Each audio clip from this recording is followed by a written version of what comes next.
Do you know what's better than 24, Michael? What's that, Bearcon? 25. Oh my god, that's the funniest thing I've ever heard in my life. And you know what's crazy? What? It's also 2025. Oh my, our First episode 25th episode in 2025. That's crazy. Can you believe that? Happy 2025. Do you know what really screwed me over? What? Earlier today, people sent in questions for us to like talk about on the Right, podcast. right. And someone was like, shout out to Katya, someone we knew Katya. for a Old long friend, time. old friend. Yeah. She was like, you guys should react to like old musical clips from the musicals that we were in, God. right, in high school. Because we were theater nerds. Right, and so I we was did musicals. searching. I have not watched a single. We used to record we would bring in a photographer to record the musicals that we would do. I have not watched a single recording because I know I'm going to cringe. Well, here's so the thing, hard. Michael. Here's the thing. I found the people who recorded it. You can still buy White Christmas, which is the What? show we From did the our sophomore photographer? year. Yes, sharpshooters. You can still buy them. Why would you? Why would don't you ask put that me. out there? I am just saying. I don't want them finding. It's like $30. I don't even want to watch it myself. But here's the thing that really screwed me up. What? 13 years ago. Oh my god. 12 years ago. I mean, that was 12 years ago. It's crazy to think about the people I met back then. I've now known for over a decade. Yeah, it really, really hurt my soul. Yeah. But that was good. White Christmas was a good time.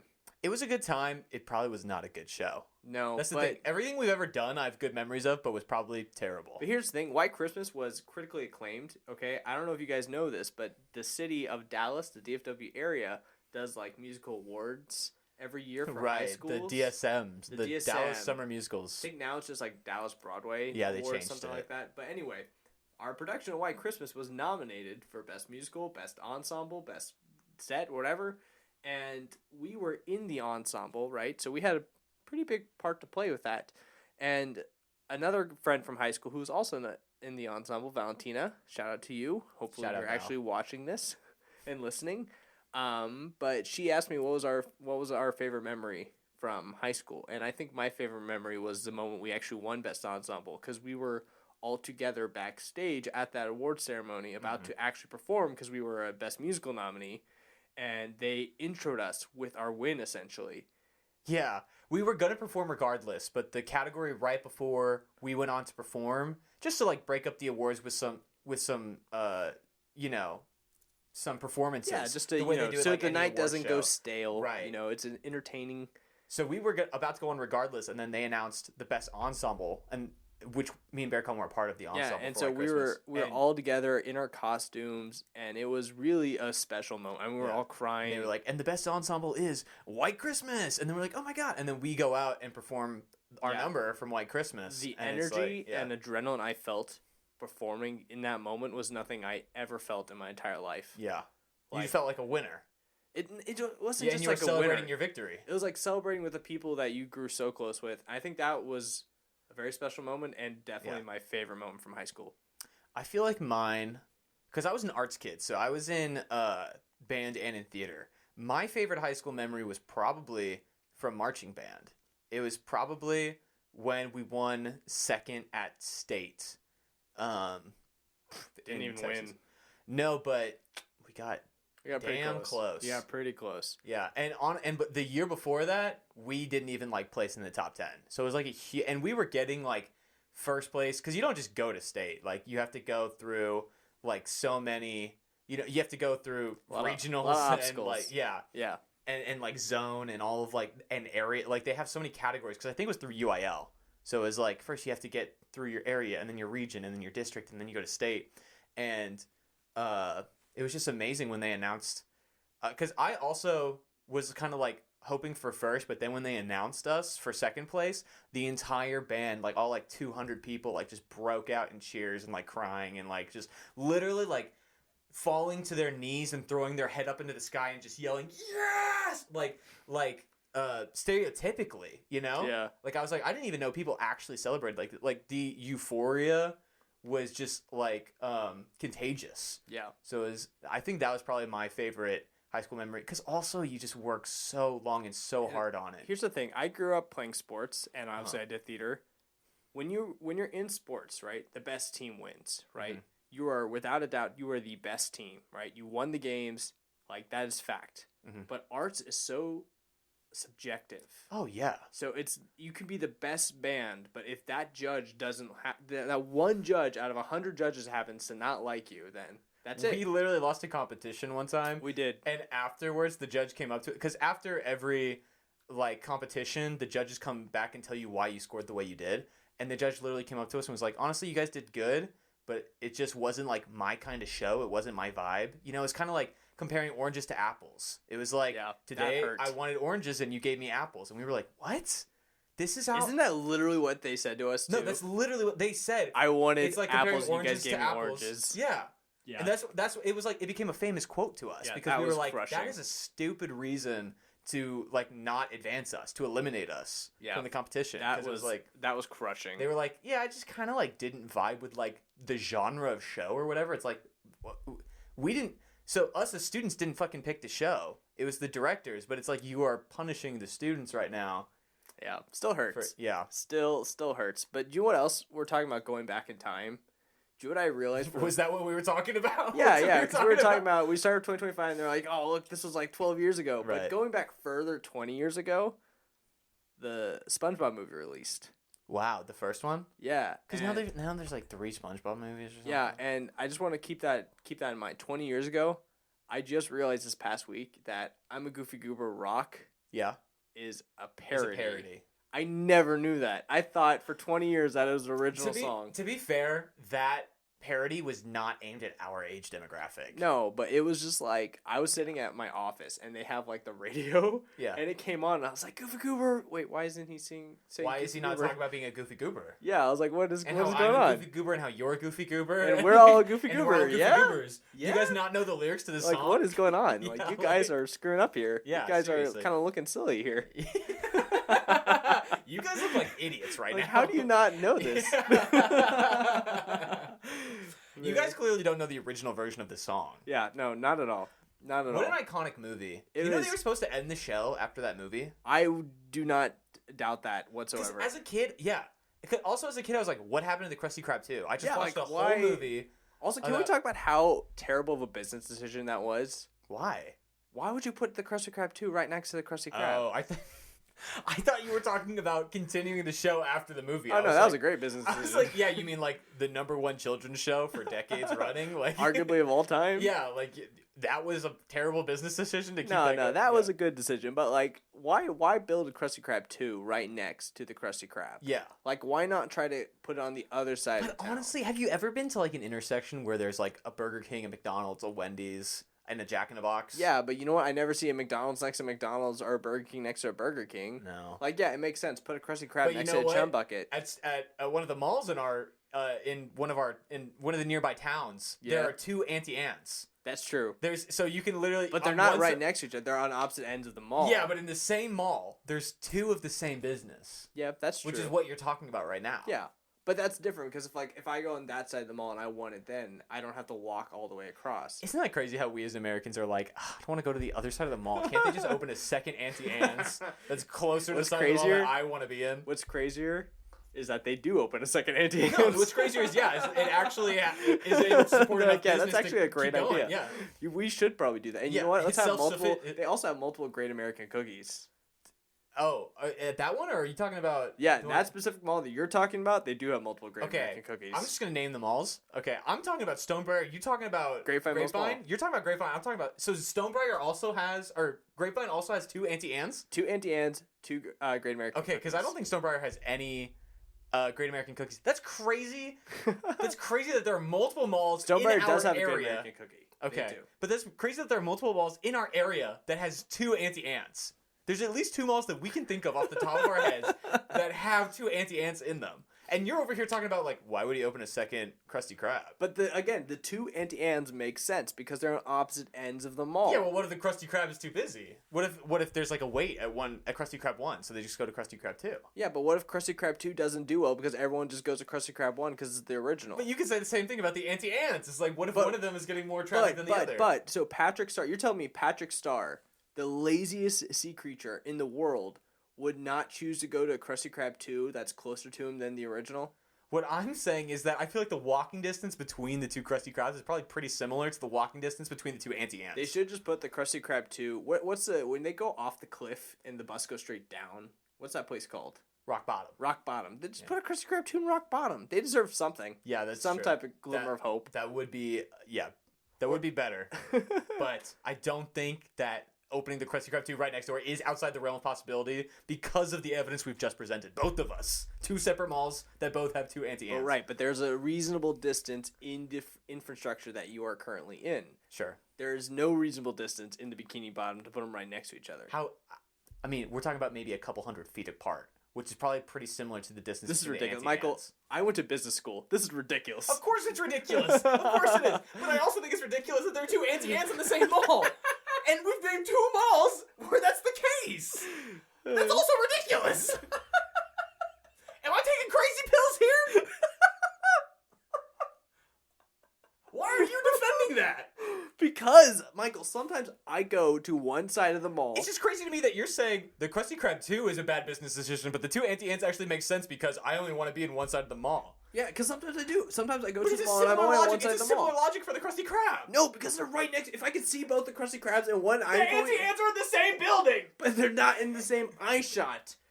They're like, okay, Grapevine Mills Mall is a perfect mile, right? Okay. So yeah. technically, of it. I basically have to walk a mile to get to the other Auntie Anne's. Whatever. A mile. Whatever. I'm right. First of all, half a mile.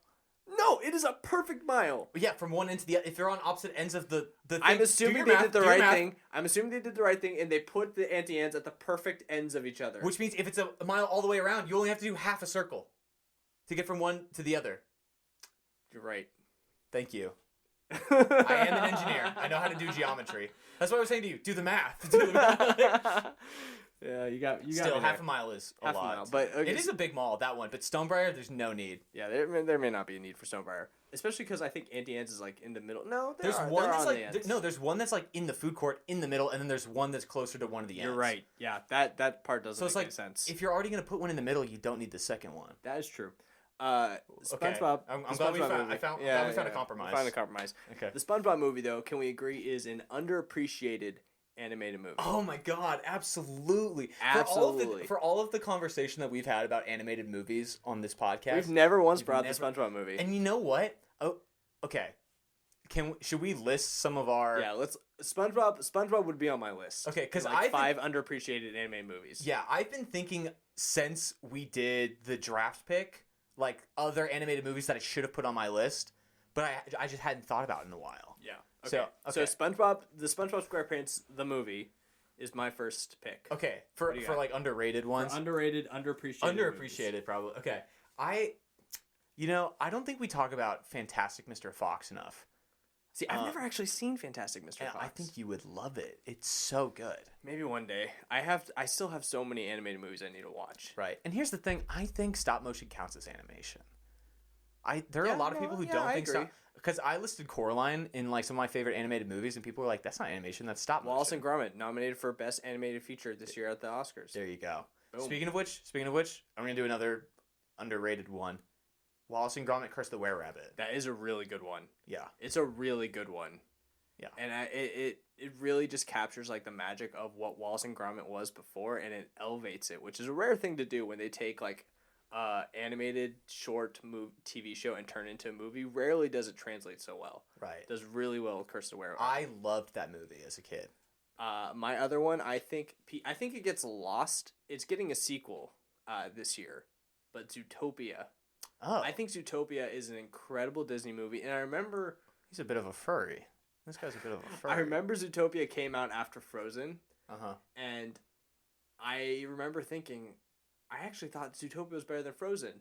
But Frozen gets all this hype. Well, yeah, but Frozen was like aimed at like 6-year-old girls. But no, but everyone took on Frozen. It was a global phenomenon. I mean, it had some good songs. My point is, and I'm not saying like these are the most underrated movies of all time. These are just animated movies that are underappreciated. I think Zootopia is underappreciated. Okay. I am trying very hard not to list Treasure Planet because I always say Treasure Planet. Yeah. So I'm not. You can list Treasure Planet if it's underappreciated to you. I don't think it is underappreciated. Though. You think it's just enough appreciated? I think the way I hype up Treasure Planet, it's just enough appreciated. Okay, gotcha. Another one that I don't feel like we've mentioned on here are the Lego movies. Like Lego Movie 1 or Lego Batman. Lego Movie 2 maybe, but I didn't like the second Lego yeah, movie. I didn't The really either, first Lego but- movie was hard for me to accept. yeah. The first time I watched it, I didn't really enjoy it. Which one? Lego Movie 1? The first one. But Really? the more I watched it, Oh my the god. more it grew on me. Okay, that's good. I love the Lego movies because it's like they're so funny, but they don't do like any inappropriate humor. They don't No, need it's all any clean. cuss word. It's all to me means it's just like really good comedy. Yeah, it's just funny. Cuz I do think that, like, don't get me wrong. I think gross stuff is funny too, Yeah. you know? But they don't need any of that. No, not at all. So it's like to me they just like know what they're doing. Yeah, for sure. And I think, I think I saw the Lego movie at a time where, like, I went away from animated films. Yeah. Right? Like, I was like, animated movies. Okay. This isn't really, like, these are for kids. Like, I'm not Right. supposed to enjoy Some of this. them definitely are. Yeah. But there are others that I really enjoy. Yeah, so that was definitely my transition period. Another movie, this is going to sound weird. This is going to sound really weird. Because you're going to think it is maybe overrated or whatever. Oh. Just because of how big of a phenomenon it is. But I have Despicable Me. Okay. And the reason I have Despicable Me is because people take the characters of the Minions. Yeah. And the Minions are this, like, massive thing in the world. It but is- no one yeah. talks about... I mean, people do talk about it, but the first Despicable Me movie is so good, but it never makes on anyone's, like, top 5. That's so true, actually, because when you think of, like, Despicable Me, you do immediately think of the Minions, and then you think of, like, your great aunt who you haven't talked to in years who only posts, like, Minions memes on Facebook, and you just Right. think, like, oh, the Minions are cringe. Yeah. But the first Despicable Me movie was such, like, a blockbuster that It's like a near-perfect movie. it became a cultural phenomenon. It is so Yeah. good, and I think people forget how good it is because the Minions became what they are. That's so true, actually. Yeah. So I'm going to go with that. Okay. What's an... Oh, dude. I love Surf's Up. Surf's Up. I always got that from me. I always forget about Surf's Up, but it's so good. And the it's another one of those movies where the cast is good, the comedy is so like good and holds Yeah. up so well. And it's like, It's it was right on when The Office was really, like, taking... Oh yeah, like, because it is like a stride, 'cause fake.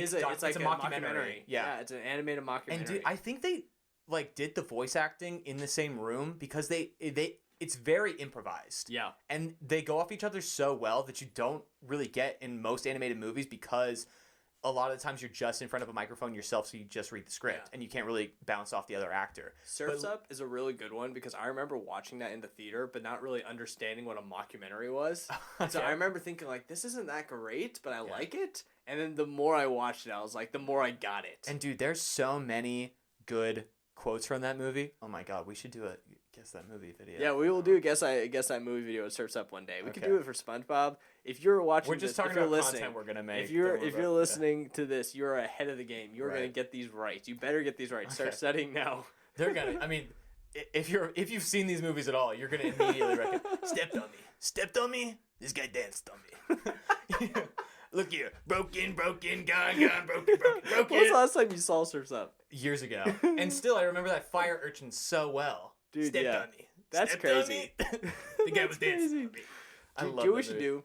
We What? should one night just we can film this. We can make it content. Whatever. One night we should lock ourselves in a room and just binge through all these animated movies. I would love that. I would be so happy. I still want you to see The Iron Giant, and I want you to know. rewatch Coraline because I think you've only I- seen it once. I think Coraline's another one of those movies that I probably would get and appreciate more as now an adult. Because as a kid, it's way creepier than when you're an adult. Because it's not like a scary movie or creepy movie, but the people who are traumatized by it as a kid hate it. Speaking You know. of a creepy movie as a kid, Yeah. I have this on my underrated movie. I Uh-huh. think it's incredible. I have a guess of what you're going to say. But What do you think I'm going to say? Are you going to say Monster House? No, but I thought Okay. about Monster's House or Okay. Monster House. But this one I think is the pinnacle of like an iconic franchise. A great movie. And it was kind of like the first time where you felt like a real threat with these characters my that you God. love. Scooby-Doo's Zombie Island. Oh my god. That movie was the Scooby-Doo movie. craziest. I know you're like, oh, Scooby-Doo movie. That No, movie was I'm crazy. saying of course. That Scooby-Doo movie was crazy. And it was like I remember as a kid, like I always like. And they were like real rewatched zombies, it. right? Yeah. Yeah. It was like I said, it was like a real. They actually had like a real threat. Instead of like, who's the guy behind the mask? Yeah. It's like, no, you're gonna get eaten by a zombie. Yeah, it was. Scooby Doo's in The crazy. Walking Dead, actually. It was crazy. Yeah. Yeah. Do you have another one? I have one more. I got one And more too. It's not really underappreciated, but we haven't really talked about it on here. Megamind. Megamind. How did we not bring up Megamind in our top 5 conversations? Hello. It's just just hello. Again, the cast amazing, the writing amazing, the voice acting, the There is a mating animations, in the movie. the story, everything. They nailed every aspect of it. Yeah, it was a great like anti-hero movie. Probably one of the first successful anti-hero movies, actually. Yeah. If you think about it. Dude. Megamind's really good. And dude, I see now sometimes I'll see memes where it's like, is the story really good or is it another ripoff of Megamind? You know, or it's like you'll see one aspect from a movie that you think is so good and then you realize that they already did it in Megamind. Do you know what sucks though? What? They released Megamind 2 like this past year. It just completely ruined the Megamind legacy. Yeah, because That- it was that was a also like a bummer. straight to streaming movie, right? And it was Yeah, like it he was wanted to be. tough. I didn't watch it, but it was like No, I couldn't watch it. it didn't. Was Will Ferrell in it? No. See, that's the thing. If the main actor doesn't even return from the movie, you know it's probably not great. I can't. Are there any movies where the main actor did not return and they still nailed it? It just hit me that you and I were literally this close to Will Ferrell this year. Oh yeah. We were this close to Megamind. We should be like, so are you gonna do it? Megamind 2. Can we? Can No, we get a not real what they Megamind just 2? Can we get a Forget real that Megamind one. 2? Yeah. Like an actual Megamind 2.5. Oh my god, what were we thinking? How did we survive being in the same room? I still think my favorite Will Ferrell movie is probably Elf. I rewatched Elf this holiday season. Yeah. I rewatched it. It was. I mean, Step Brothers is iconic, right? Step Brother, yeah. I mean, and then he's in so many. Talladega Nights, Blades of Glory. the other guys. He doesn't like Daddy's Home. Even is like one of his newer stuff. It's really. Good. I actually recently watched a Will Ferrell movie.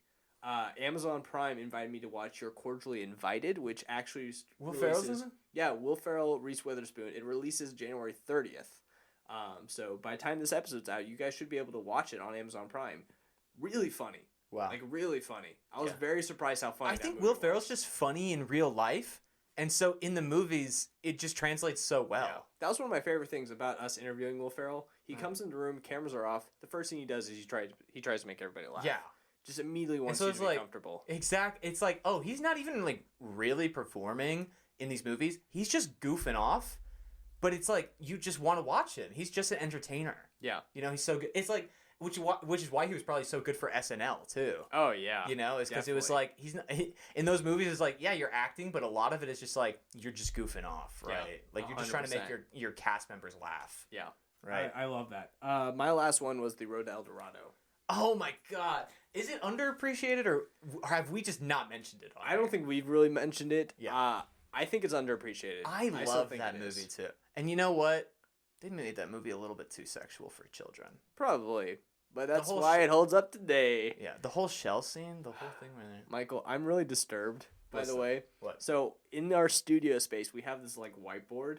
In the corner, Michael drew Nosferatu with the penis included, and it's just, that's my entire eyeline. It's just lore accurate. It's just this Nosferatu penis in front of me. Well, it's not. Well, first of all, the penis is a very small part of it. Yeah, but I drew his whole, it's like- in my direct eye line. I drew his whole like 6'7" body, and honestly, I thought I did a great job. You did a good job. You did too good of a job. But it's not. It's good in like all like the face. I feel like I did a great job. You know what I mean? Like I didn't draw this just for the dirty bits. It's just really unfortunate because like right behind it, I have this like giant like blanket of Gladiator 2 with like Paul Mescal, and then just Nosferatu and Nosferatu penis. Okay, again, you're focusing too much on the penis. But I it's feel like. in my direct eye line. This is literally like what I'm looking at the entirety of Well, this look at filming. me. I can't. There's a We're having penis a right there. There's Nosferatu. Do I There's need to get Nosferatu naked to penis. have a conversation Yes. with you? Yes, you do. This is absurd. In order to have a conversation with my best friend, I have to take off my clothes. Yes. This is. I feel like here that's I pretty go. normal. No. All right. Well, speaking of animated stuff, right? Right. Brand new Your Friendly Neighborhood Spider-Man show. Okay. Releases on Disney Plus this week. 10 episodes. 2 episodes this week. 3 episodes the next week and the week after that, and then 2 episodes finished out. Controversy online is the animation style itself. Mm-hmm. What do you think? I think I'm gonna get used to it, but right now, not a huge fan.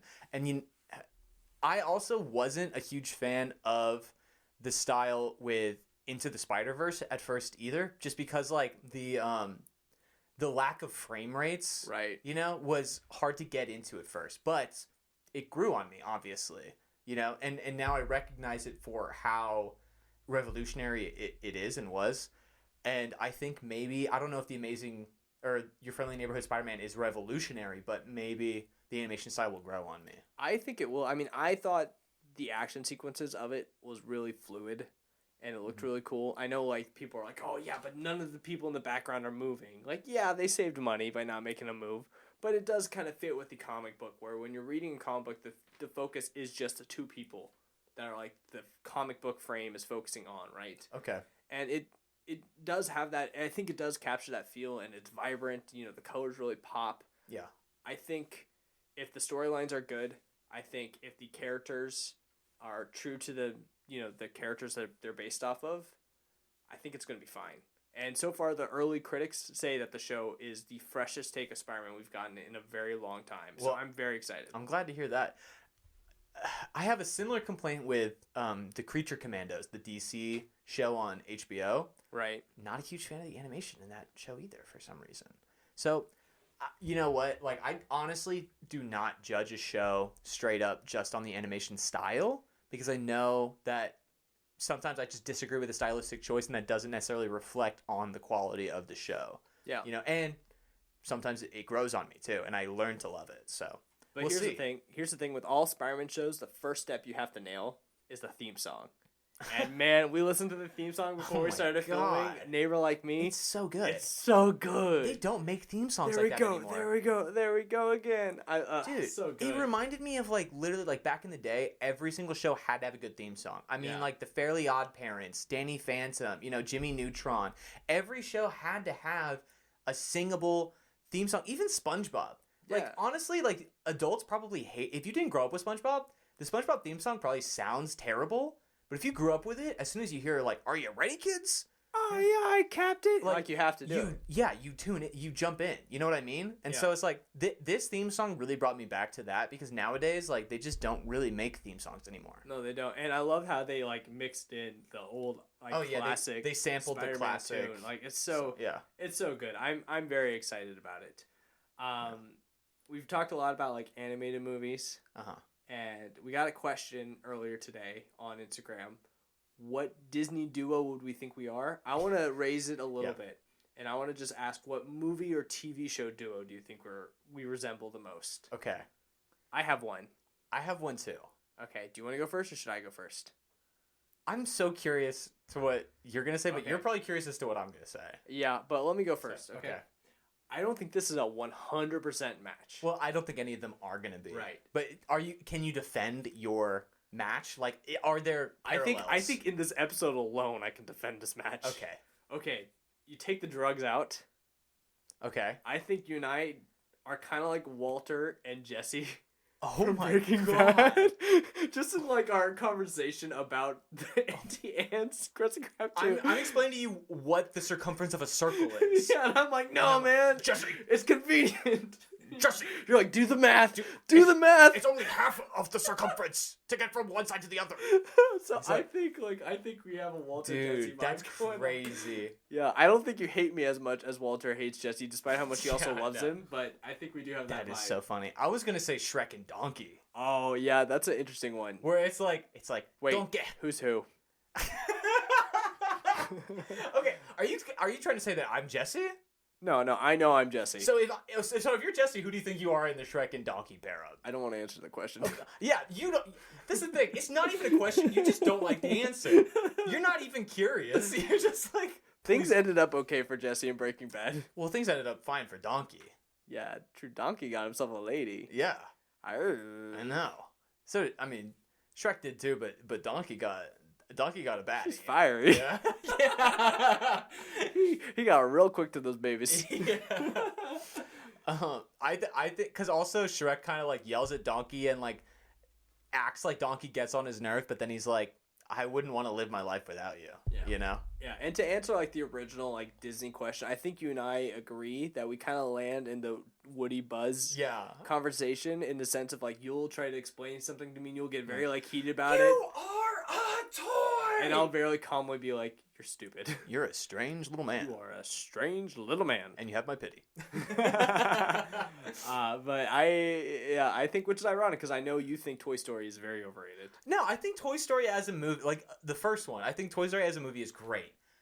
I think the themes get very repetitive, where it's like, oh, the kids don't need their toys anymore, and what are we gonna do? And oh, this is goodbye forever, and oh, we all love each other so much, and it's like, I've seen this 4 times already, and now they're gonna do a 5th one. Yeah, and I'm like, I understand. Yeah. So, but again, I don't think they're bad. I just think that they're a little repetitive as far as the themes go. Yeah, but anyway, Michael is Buzz Lightyear and I'm Woody. Well, I think they both have great qualities, so I'm not even going to argue with you on that one. I think that Buzz is a badass, and he's got lasers and wings, and Andy loves him more, and he almost replaced Woody entirely. So, you know what? I'm not gonna lie to you, Michael. I just kind of zoned out because I just got lost in Nosferatu's penis in the corner. I'm gonna have to get naked for this episode. To finish this episode, I'm gonna have to. Oh my god, you guys are gonna have to subscribe to my OnlyFans if you actually want to see the rest of this episode. Are you saying you have an OnlyFans account, Michael? I'm saying that if you want to send me money, you can. What would you do on your OnlyFans account? God, what is anybody? I don't know. I always thought it'd be kind of funny to like start an OnlyFans account and only eat like cereal. Like just why specifically? I don't know. I feel like it's so different in a drastic way that it would work. What if you started like an educational OnlyFans account? Like they sign up and then you're over there teaching them how to take derivatives. I don't know if I want to be teaching people derivatives on OnlyFans. I feel like they maybe not be meeting the age requirement. What? What do you mean? They're too old? Wouldn't it be too? When do you learn derivatives? Well, here's the thing. You can learn derivatives at any age. I mean, how many people took calculus? I feel like, but see, that's the thing. Like that becomes a questionable gray area because you don't want like high school students on OnlyFans. They're too young. I'm not bringing people onto OnlyFans. Michael. I think they end up finding me. Michael. You're scrolling through OnlyFans. I don't know how OnlyFans works. Do you scroll through OnlyFans? I don't know how OnlyFans works. I have no idea. Okay. I think we need to learn the business model, and then we can find our niche. Yeah. And right. You're right. I know that's where the money is. It is where the money is. That is true. Meanwhile, TikTok pays us like what? 90 RPM, 90 cents RPM. Well, it's better than Instagram, who pays us nothing. So. This is true. We get $0. I heard that they might be starting a creator fund on Instagram. Is that true? They've already started a creator fund on Instagram. Okay. It's called Bonuses. Is that similar to the TikTok creator fund? How's that work? Yes, but it's a lot harder to earn because you make a lot less. Okay. I think from like on average, like you can make like $1 million. $1,000 per million views. Is that not what the TikTok one is? That's like TikTok, but on Instagram, I think you can make like 150 for $1 million. Oh, so like literally way less. Yeah, like almost 10 times way less. Now that could be changing, but I mean we'll see. So like actually, full transparency, I was invited to like a new Instagram program yesterday. But not for videos, for like regular posts, which like photos, which is strange. Which is not something that you really do. Yeah, and so typically the way Instagram works is like they give you a cap. Like TikTok, there's no cap, but Instagram says, okay, this is how much you can make in this time period. Like you cannot exceed this amount, and it's $15,000, which is crazy. And how much time? In like maybe a month. Okay, but that's fine. I posted something just to see, and I made 27 cents. So. That's a little tough. So it doesn't pay you a lot. But I mean, some people like probably like mega influencers probably could do well with it. Gotcha. Just not me. Right. But TikTok is pretty generous with those mid-sized. Hopefully it stays. Influencers. Hopefully it stays. Yeah, it was crazy that they took it away from us for like 12 hours. Yeah. And it was like they had to know it was coming back. There was no way. It's kind of crazy. There was a lot of goodbyes, and I was just kind of sitting there like, this is really sad, but I do feel like we're gonna get this back sooner rather than later. Even the people who run TikTok had to.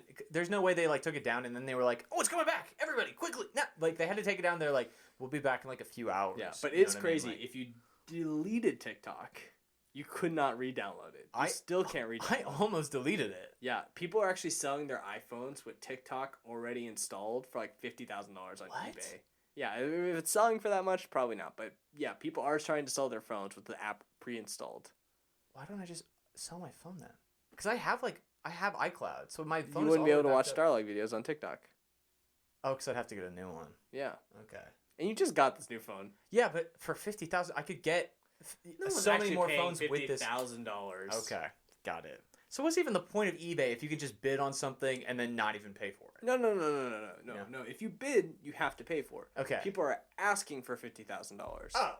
But like, there's no way anybody's actually buying it for $50,000. Okay. What do you think they're actually buying it for? I bet someone will buy. I bet there's some person out there who's probably spent $1,000 to $2,000. Okay. On which is TikTok pre-installed. Which is like pretty much the cost of a phone these days. Yeah, but that's crazy. I mean, I got the really good, like, I got the new iPhone 16 Pro Max with the terabyte storage, and it was close to $2,000. I think it was like $1,700. Yeah. Of course, I didn't pay that up front, and I traded in a phone and all that, and I upgraded my plan to get I got all the discounts. Yeah, you were rolling them discounts. But if you're paying for it out of pocket, it's a $1,700 phone.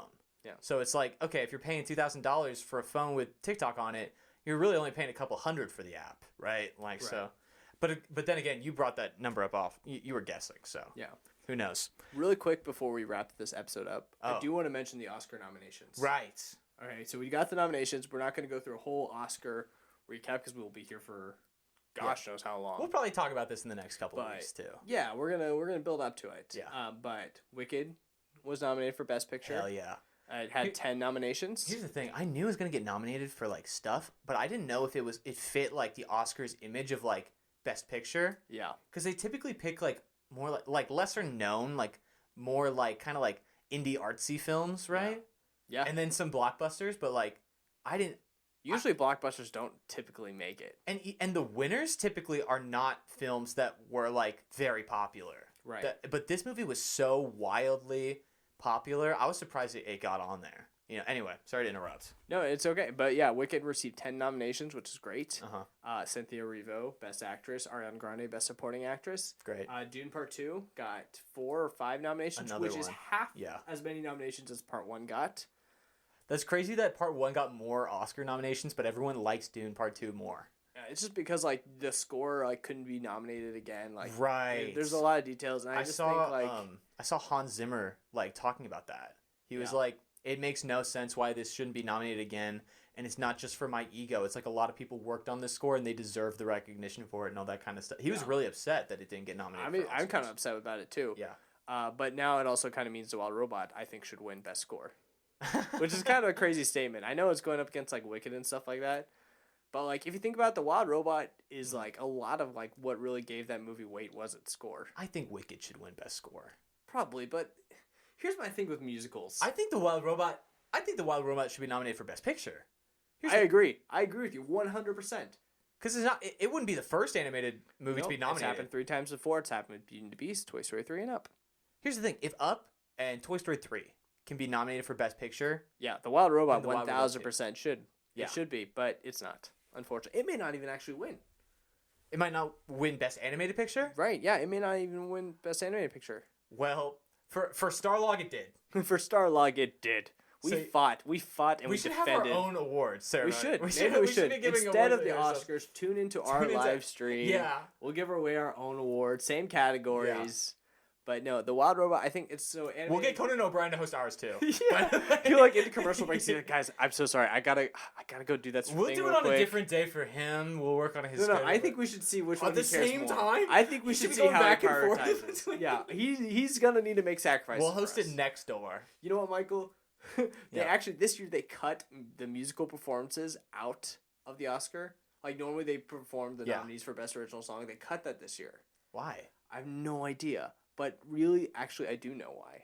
It's so Conan has time to come and do stuff for us instead. Yeah, right. That's why. I love Conan O'Brien. They did cut, which is I'm fine with because Wicked didn't get any nominations.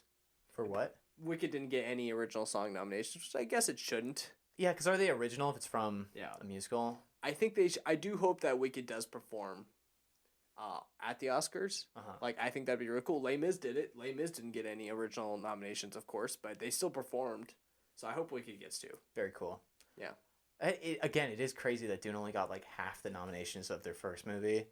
I've only seen those 2 movies that are nominated for Best Picture so far. I need to see more. I need to see The Brutalist. I hear a lot of people are talking about that. I need to see Emilia Perez. Yeah. A lot of people are talking about that one too. I have a lot of questions about Emilia Perez because Emilia Perez is the most nominated film with 13. I think it ties for second most nominations ever. Wow. But like it's tied with multiple films. People said that Selena Gomez didn't really speak very good Spanish in that movie. Yeah, I heard they changed the character for that reason. Wow. But I also heard that the music isn't great. Oh, the one thing I've seen one clip where the song is terrible. Terrible. Yeah. It is terrible. So that's questionable to me, but you know, we sometimes the Academy does things like that. Right. I heard The Brutalist was really good, but I also heard things like the Academy really didn't want to vote for The Brutalist as a winner because they couldn't get through it. Cause it is a very long movie. Right. But you were telling me it has an intermission in it. It does have an intermission, yes. Right. Which is crazy. That because I don't think I've ever seen a movie with an intermission. I have, but only because in Turkey what they do is like they don't even watch the movie to determine where the intermission should be. They get the runtime and they're like, okay, the middle is when we're gonna stop for an intermission. So it could be. So I saw Dawn at the Planet of the Apes. It's Caesar versus Kobo, right?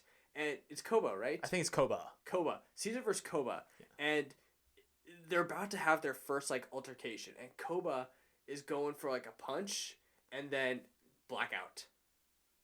And then it comes back like 15 minutes later, but they fast forward a little bit. So you miss like all of a sudden like Caesar's like beat up or whatever. Dude, surely it could not be that much harder to like do the intermission at an actual scene change, or at the very least start the movie where you actually paused it. Yeah.